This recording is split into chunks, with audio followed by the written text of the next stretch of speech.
नमस्कार। द्वादशी कला इतिहास विषय पहला अध्याय भारत का वैभवपूर्ण अतीत।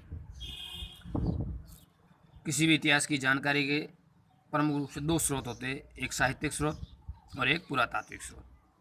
हम भारत के इतिहास को तीन भागों में बांट सकते हैं: भारत का प्राचीन भारत का इतिहास, मध्यकालीन भारत का इतिहास और आधुनिक भारत का इतिहास। हम इतिहास के बारे में जानकारी प्राप्त करते हैं और इसके आधार पर विष्णु पुराण में उल्लेख मिलता है कि समुद्र के उत्तर एवं बर्फीले प्रदेश के दक्षिण में जो प्रदेश है उसका नाम भारतवर्ष है एवं हम सभी उसकी संतान अर्थात संतति है। भारतीय इतिहास की जानकारी के स्रोत।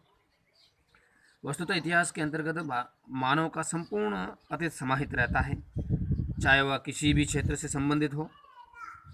विज्ञान, अर्थशास्त्र, समाज, राजनीति अर्थात धर्म या फिर दर्शन आदि सभी क्षेत्रों में किए गए कार्य या फिर क्रियाकलाप इतिहास की श्रेणी में आते हैं।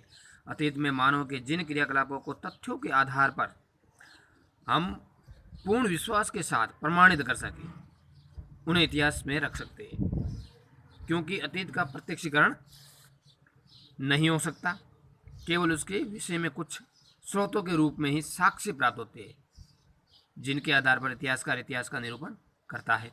अतीत की गतिविधियों की जानकारी प्राप्त करने के लिए इतिहासकार सभी प्रकार के साधनों का उपयोग करता है और इन साधनों को स्रोत, साक्ष्य या फिर प्रमाण कहा जाता है।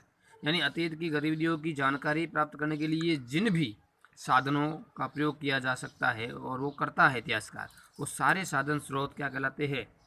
साक्ष्य या प्रमाण कहलाते हैं। इन्हीं के आधार पर वह विश्वसनीय विवरण तैयार करता है। इसलिए इतिहासकार का मूल मंत्र है, क्या मंत्र है कि ना मूलम लिखन्ते किंचित, अर्थात बिना मूल अर्थात आधार के कुछ भी नहीं लिखना चाहिए। भारतीय इतिहास की जानकारी के स्रोतों को मुख्य रूप से दो भागों में विभाजित किया जा सकता है: साहित्यिक स्रोत और पुरातात्विक स्रोत। साहित्यिक स्रोत। साहित्यिक स्रोतों को तीन भागों में विभाजित किया जा सकता है: धार्मिक साहित्य, धर्मेतर साहित्य, वंशावलियां। पहला इसमें है धार्मिक साहित्य।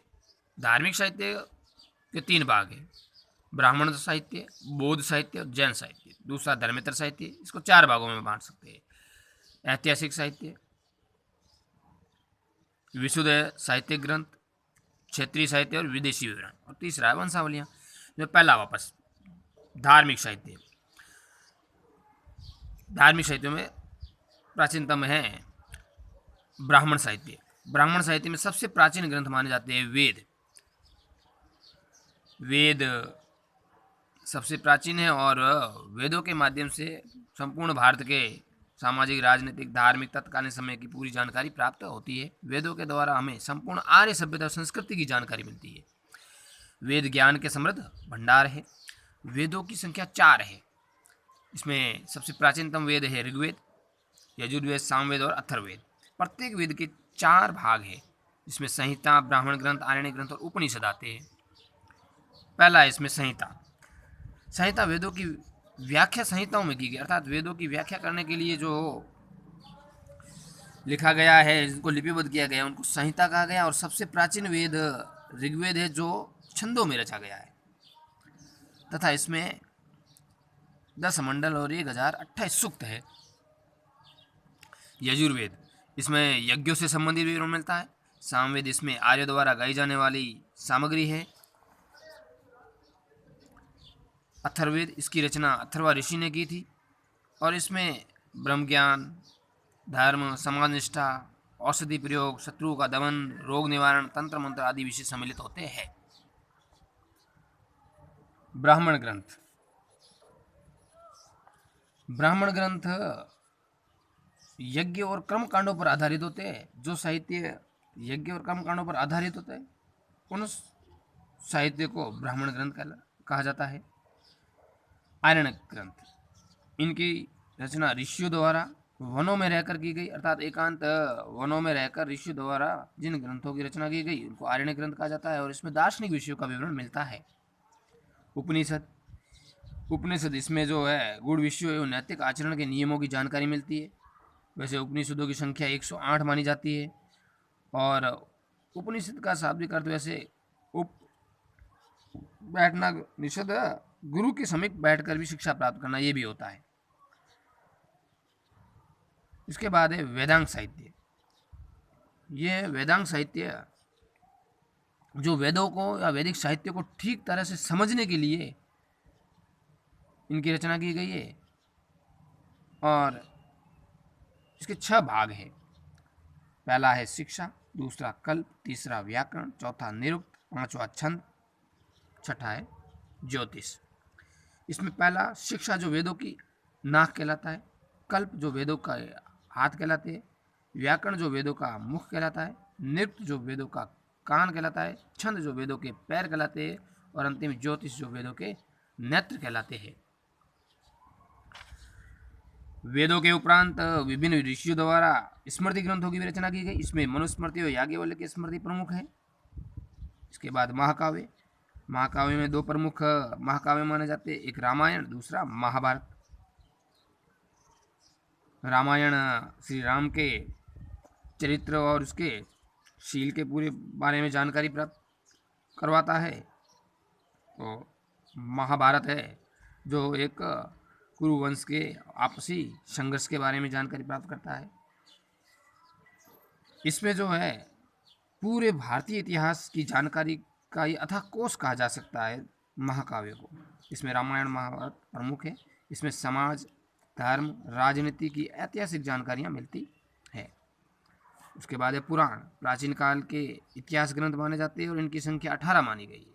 इसमें महत्वपूर्ण पुराणों में मार्कंडेय पुराण, ब्रह्मांड पुराण, वायु पुराण, विष्णु पुराण, भागवत पुराण एवं मत्स्य पुराण प्रमुख माने जाते हैं। इसमें मत्स्य पुराण सबसे प्राचीन पुराण भी है और इनके 5 प्रमुख विषय माने जाते हैं पुराणों के, जिसमें पहला सर्ग, दूसरा प्रतिसर्ग, तीसरा मनवंत्र, चौथा वंश और 5वां है वंशानुचरित।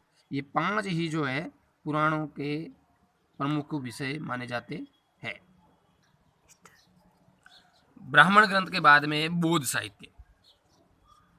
बौद्ध महात्मा बुद्ध के जन्म और उसके बाद जो साहित्य रचना की गई है उसके संबंधित जो साहित्य है वो बौद्ध साहित्य। प्राचीन भारतीय इतिहास के निर्माण में है बौद्ध साहित्य की प्रमुख भूमिका रही है। बौद्ध साहित्य में सबसे प्राचीन ग्रंथ त्रिपिटक माने जाते हैं। त्रिपिटक अर्थात 3 टोकरियां जो बौद्ध धर्म की मानी जाती है। इसमें सूत पिटक, विनय पिटक और अभिधम पिटक है। इसमें बौद्ध धर्म के नियम आचरण संग्रहित है। बौद्ध ग्रंथों में दूसरा सबसे महत्वपूर्ण योगदान जातक ग्रंथों का है। इनकी संख्या 549 है, कहीं कहीं पर 550 भी मानी बताई गई है।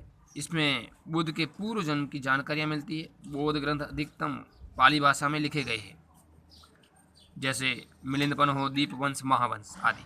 मिलिंदपन्हो में यूनानी आक्रमणकारी मिनेंडर और बौद्ध भिक्षु नागसेन के मध्य वार्ता का विवरण है, तथा दीपवंश और महावंश में सिंहलदीप अर्थात जो वर्तमान में श्रीलंका कहलाता है उसके इतिहास का वर्णन है।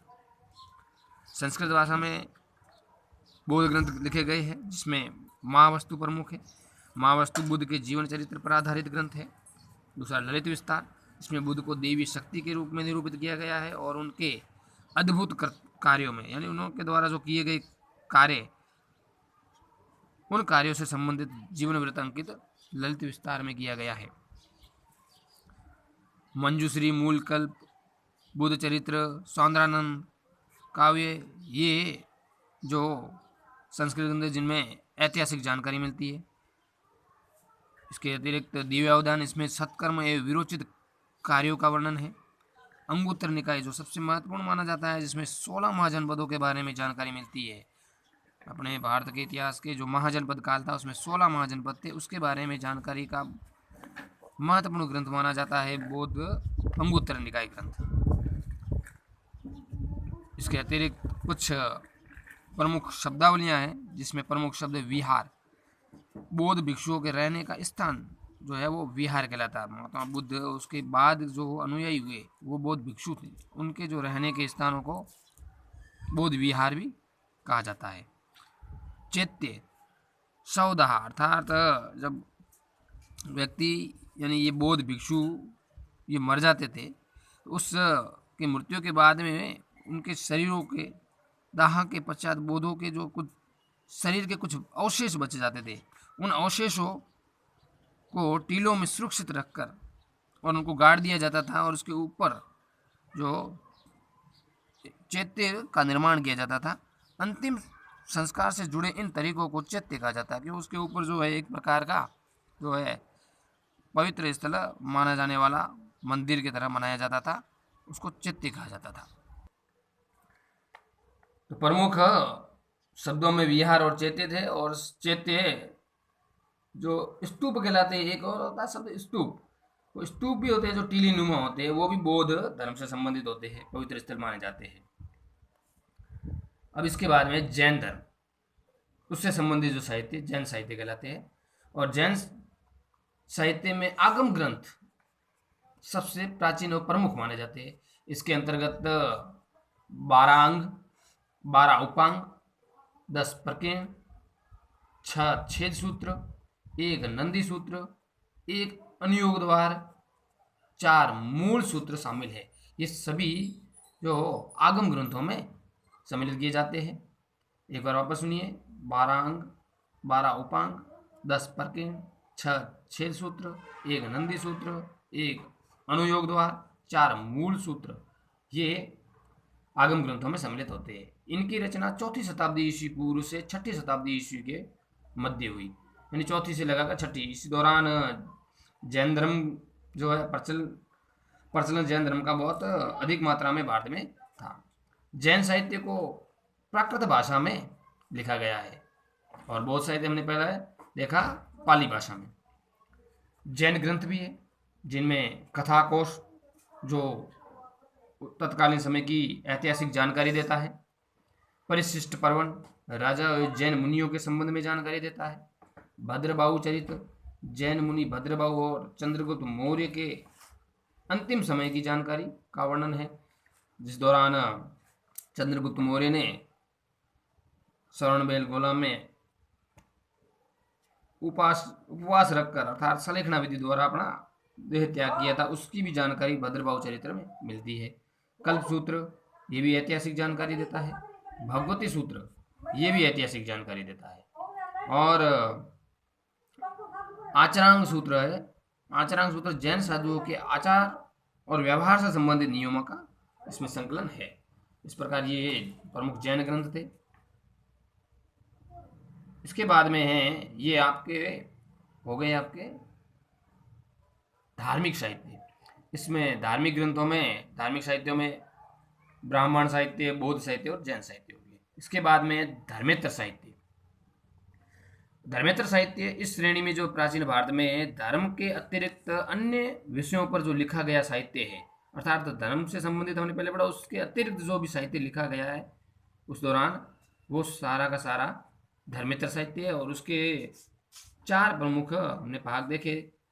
उस धर्मेतर साहित्यों में ऐतिहासिक ग्रंथ भी आते हैं, अर्ध ऐतिहासिक ग्रंथ भी आते हैं, विशुद्ध साहित्य ग्रंथ भी आते हैं, नाटक, कथा कोश, क्षेत्रीय साहित्य, विदेशी विवरण आदि, ये सारे जो है धर्मेतर साहित्य के अंतर्गत आते हैं। इसमें पहला है ऐतिहासिक ग्रंथ। ऐतिहासिक ग्रंथ अर्थात किसी क्षेत्र विशेष के इतिहास की जानकारी देता है। जैसे उदाहरण है राजतरंगिणी। राजतरंगिणी जो है कश्मीर के इतिहास की जानकारी देता है, पूरा का पूरा कश्मीर के बारे में इतिहास, ये जानकारी पूरी जो है राजतरंगिणी, जिसकी रचना कल्हण द्वारा की गई थी, उसके माध्यम से मिलती है। इसी प्रकार अर्थशास्त्र, इसमें तत्कालीन राजनीतिक, अर्थव्यवस्था, सामाजिक व सामयिक धार्मिक जीवन की जो है विस्तृत जानकारी मिलती है। ये मौर्य काल दौरान जो है चंद्रगुप्त मौर्य के गुरु चाणक्य द्वारा रचित ग्रंथ है। वास्तव में ये एक राजनीतिक ग्रंथ है। इसके बाद जैसे जीवन चरित्र, तो इन ग्रंथों के अलावा जो जीवन चरित्र संबंधित ग्रंथ भी है, इसमें जो है उन शासकों के बारे में विस्तृत जानकारी मिलती है।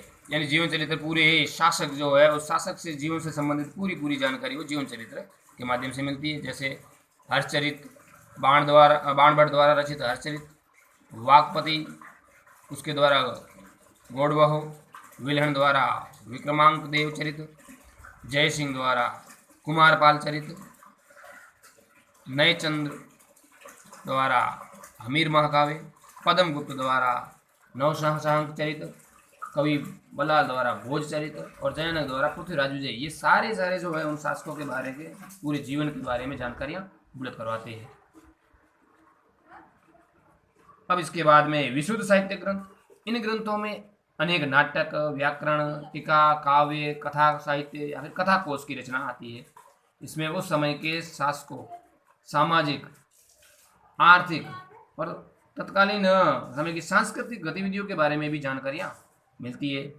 जैसे कुछ ग्रंथ है, पाणिनि का अष्टाध्यायी, पतंजलि का महाभाष्य, कालिदास का मालविकाग्निमित्रम, विशाखादत्त का मुद्रा राक्षस, शूद्रक का मत्स्यकटिकम, मेघातिथि का मिताक्षरा, कामंदक का नीतिसार, विष्णु शर्मा का पंचतंत्र, गुणाढ्य का कथा मंजरी, शैवेंद्र का व्रत कथा मंजरी, सोमदेव का कथा सरित सागर, अमर सिंह का अमर कोश आदि प्रमुख ग्रंथ हैं जिनमें तत्कालीन समाज की जानकारियां मिलती है।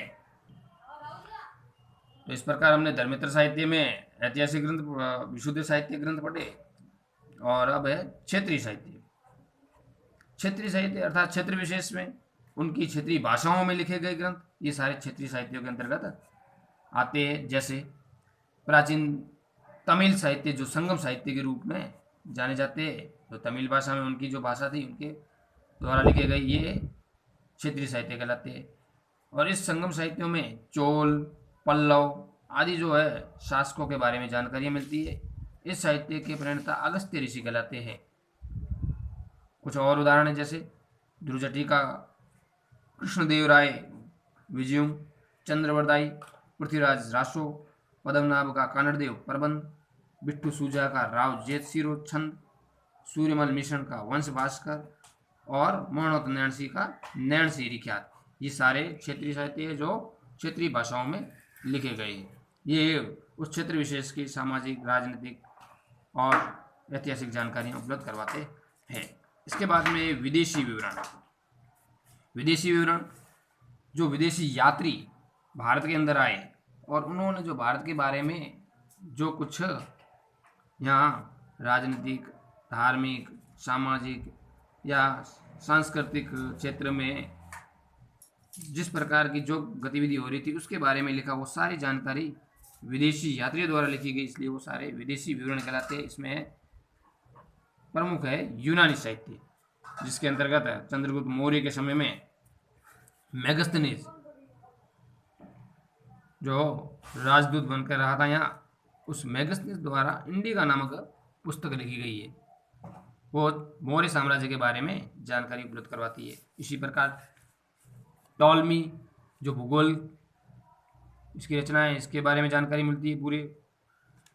और है नेचुरल हिस्ट्री, जिसकी रचना प्लिनी दी एल्डर द्वारा की गई है, ये इतिहास के बारे में जानकारी देती है। एरिस्टोबुलर ये हिस्ट्री ऑफ द वार, इस पुस्तक के माध्यम से इतिहास के बारे में जानकारी देती है। ये विदेशी विवरण यूनानी साहित्य। इसके बाद में चीनी विवरण। चीनी यात्रियों में सबसे महत्वपूर्ण है फायान, उसके बाद स्युंगयुंग और एनसांग है, इत्सिंग आदि, ये सारे भारत के अंदर आए और इन्होंने भारत के तत्कालीन समय के ऐतिहासिक, राजनीतिक और सामाजिक गतिविधियों के बारे में लिखा और उनके बारे में जानकारी उपलब्ध करवाई। इसमें है फायान जो गुप्त सम्राट चंद्रगुप्त द्वितीय के समय, जिसका समय 399 से 414 के दौरान ये जो आए थे फायान, और इन्होंने एक भारत के संदर्भ में रचना लिखी जिसका नाम है फाकूकी, जिसमें गुप्त साम्राज्य के दौरान भारत की संस्कृति, राजनीतिक और धार्मिक गतिविधियों की जानकारी उपलब्ध होती है। उसके बाद में हैंसांग, और इस हैंसांग को यात्रियों का राजकुमार भी कहा जाता है।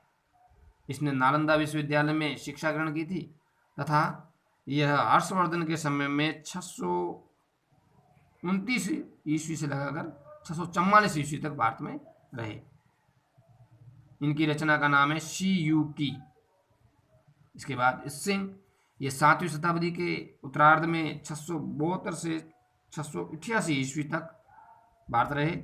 इनके विवरण में भी नालंदा विक्रमशिला विश्वविद्यालय के साथ ही भारतीय संस्कृति और समाज की जानकारियां उपलब्ध होती है। उसके बाद में तिब्बती वृत्तांत, तारानाथ द्वारा रचित कंग्यूर और तंग्यूर, ये महत्वपूर्ण तिब्बती वृत्तांत है, अर्थात इसके माध्यम से भी जो है इतिहास के बारे में जानकारियां उपलब्ध होती है। अरबी वृत्तांत, इसमें प्रमुख है मसूदी की रचना मिडास ऑफ गोल्ड, सुलेमान नबी की रचना सिलसिलात उल तवारिक, और इस सिलसिला उल तवारिक में पाल एवं प्रतिहार शासकों के बारे में जानकारियां उपलब्ध है। और अल बिरूनी जो महत्वपूर्ण माना जाता है अरबी जो है यात्रियों में, इसकी रचना है तारीख उल हिंद, जिससे भी जो है भारत के इतिहास के बारे में जानकारी उपलब्ध होती है। अगला बिंदु है वंशावलियां, जिसको पढ़ेंगे कल।